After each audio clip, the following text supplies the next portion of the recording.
দেখতে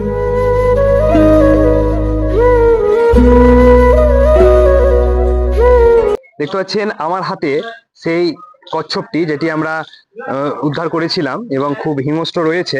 আমরা কচ্ছপটিকে সংরক্ষণে রেখেছিলাম।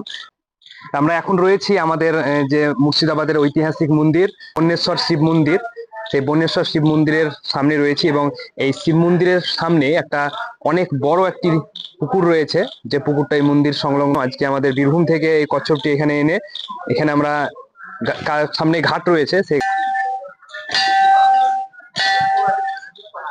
দেখতে পাচ্ছেন এই ঘাটটি খুব সুন্দর ঘাট এবং সেখানে কচ্ছপটিকে আমরা ছেড়ে দেবো।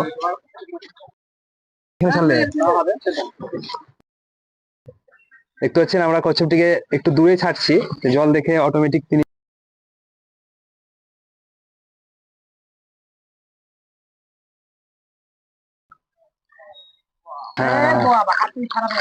ছেড়ে দিলাম আমরা কচ্ছপটিকে। আর চেষ্টা করবেন আমাদের জীব বৈচিত্র্য, যেটি আমাদের রক্ষা করা সকলের কর্তব্য, কারণ সেটা হচ্ছে আমাদের প্রকৃতির ভারসাম্য। আমরা এই সকল বিলুপ্ত হয়ে প্রাণীগুলোকে পেলে আমরা সেটিকে সংরক্ষণ করব এবং বন দপ্তরের হাতে তুলে দেবো। তাই এটা যাই হোক, আমরা চেষ্টা করলাম, এটি মন্দিরের পুকুর, তাই এখানে আমরা ছেড়ে দিলাম কচ্ছপটি। তিনি এখানে সুরক্ষিত থাকবে। আর সকলে চেষ্টা করবেন এই সকল জীব বৈচিত্র্য বাঁচিয়ে রাখা।